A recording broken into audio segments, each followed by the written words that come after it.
चीन पाकिस्तान की नींद उड़ी, भारत के सुखोई बेड़े में शामिल हुआ दुनिया का सबसे बड़ा मुस्लिम दोस्त।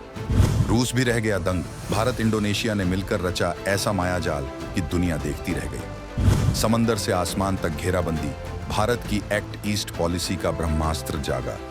अब ड्रैगन की हर चाल होगी नाकाम, बाली में लिखी गई नई दोस्ती की वो महागाथा जो बदलेगी इतिहास। भारत के तेल टैंकर और इंडोनेशिया के फाइटर जेट्स, हवा में बनेगी वो किल चेन जो दुश्मनों को सोचने का मौका नहीं देगी। जब से भारत और पाकिस्तान के बीच तनाव अपने चरम पर पहुंचा है, तब से दुनिया एक अजीब सा नजारा देख रही है। वो इस्लामिक देश जिनके नाम पर पाकिस्तान हमेशा अपनी सियासत की रोटियां सेंकता था, आज वो सारे के सारे भारत के साथ कंधे से कंधा मिलाकर खड़े हैं। संयुक्त अरब अमीरात के साथ भारत की दोस्ती की मिसालें तो दुनिया देती है। सऊदी अरब और कतर जैसे देश भारत के साथ खरबों डॉलर की रक्षा और व्यापारिक डील कर रहे हैं। लेकिन अब इस दोस्ती की माला में एक ऐसा हीरा जड़ा है, एक ऐसा जिगरी दोस्त भारत के साथ आ खड़ा हुआ है, जिसका नाम है इंडोनेशिया, दुनिया की सबसे बड़ी मुस्लिम आबादी वाला देश। और इस दोस्त ने भारत की वायुसेना के साथ मिलकर एक ऐसी डील की है, एक ऐसा हवाई चक्रव्यूह रचा है, जिसे जानकर सिर्फ चीन और पाकिस्तान ही नहीं, अमेरिका छोड़िए, खुद भारत का सबसे पुराना और भरोसेमंद दोस्त रूस भी हैरान रह गया है। ये दोस्ती की वो नई इबारत है, ये कूटनीति की वो ऊंची उड़ान है जिसने हिंद प्रशांत क्षेत्र में शक्ति का संतुलन हमेशा के लिए बदल दिया है। आज हम आपको उस खुफिया बैठक और उस ऐतिहासिक समझौते की पूरी कहानी बताएंगे, जिसने दुश्मनों के खेमे में भूचाल ला दिया है।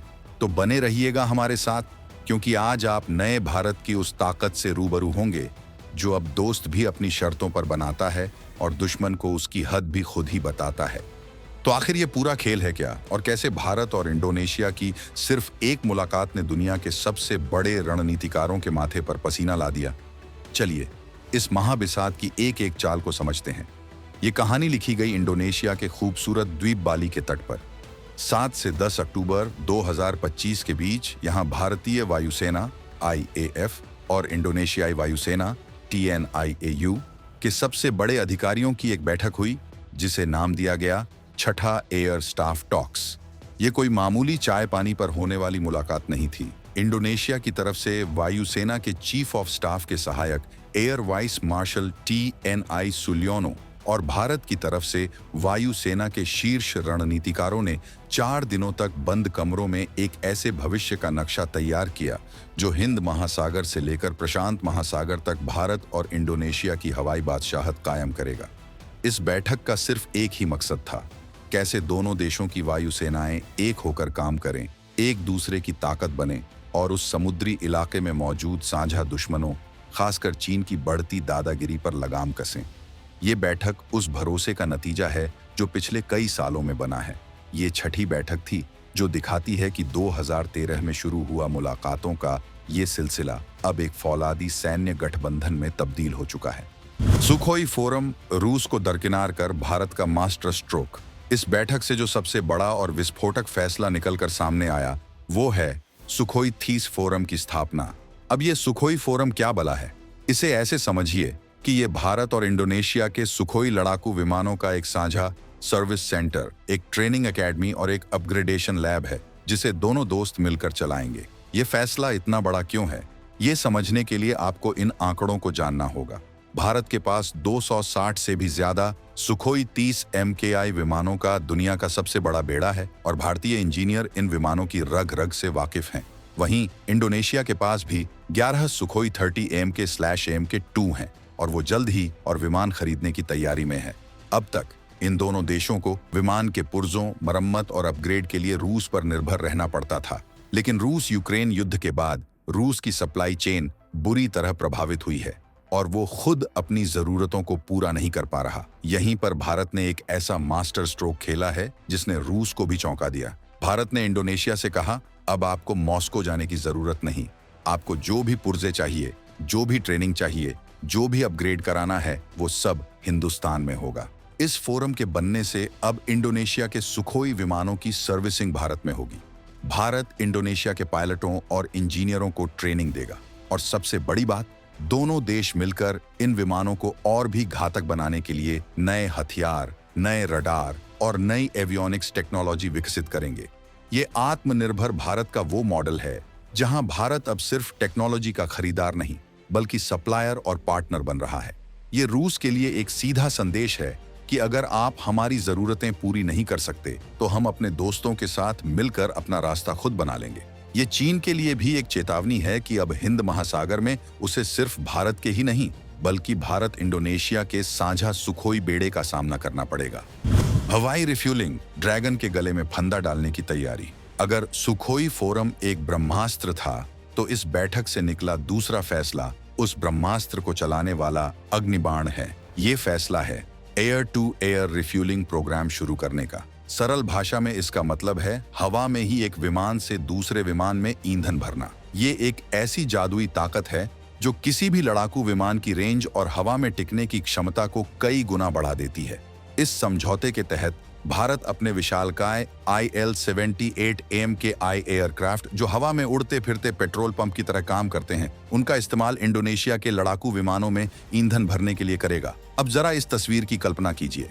इंडोनेशिया का एक सुखोई विमान अपने बेस से उड़ान भरता है। कुछ घंटे गश्त लगाने के बाद जब उसका ईंधन खत्म होने लगता है तो उसे वापस लौटने की जरूरत नहीं है। आसमान में ही कहीं भारत का IL-78 के टैंकर उसका इंतजार कर रहा होगा। वो हवा में ही उससे ईंधन भरेगा और वापस अपने मिशन पर निकल जाएगा।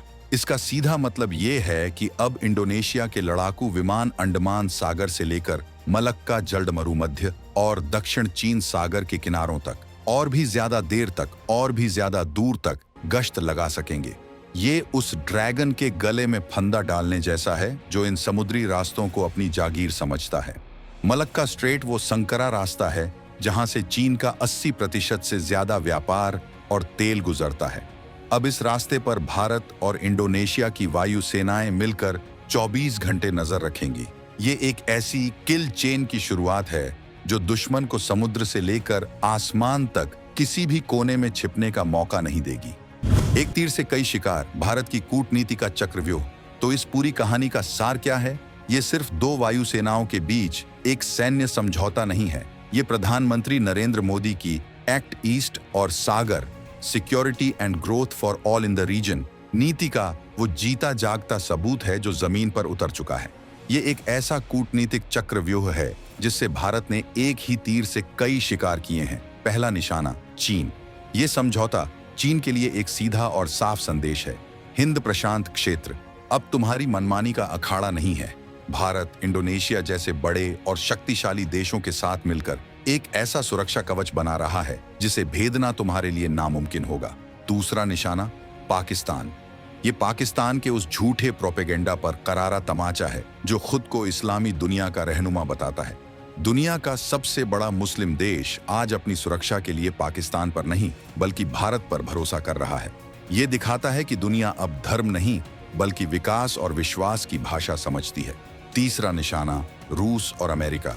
ये दुनिया की महाशक्तियों के लिए भी एक संदेश है। भारत अब किसी एक गुट का पिछलग्गू नहीं है। वो अपने राष्ट्रीय हितों के हिसाब से फैसले लेता है। वो रूस से अपनी दोस्ती भी निभाएगा लेकिन अपनी रक्षा जरूरतों के लिए आत्मनिर्भर भी बनेगा। वो अमेरिका के साथ क्वाड में भी रहेगा लेकिन इंडोनेशिया जैसे अपने पड़ोसियों के साथ मिलकर अपना अलग सुरक्षा तंत्र भी बनाएगा।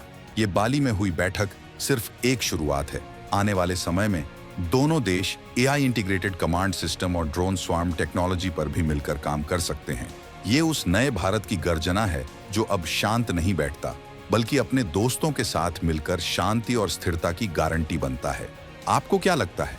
क्या भारत और इंडोनेशिया की ये जोड़ी हिंद महासागर में चीन के बढ़ते दबदबे पर पूरी तरह लगाम लगा पाएगी? और क्या ये दोस्ती भविष्य में एक औपचारिक सैन्य गठबंधन का रूप ले सकती है?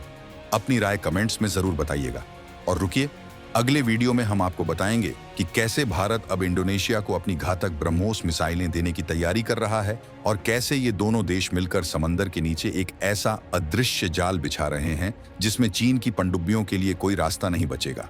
उस रोंगटे खड़े कर देने वाली कहानी को जानने के लिए हमारे चैनल को सब्सक्राइब करना बिल्कुल मत भूलिएगा।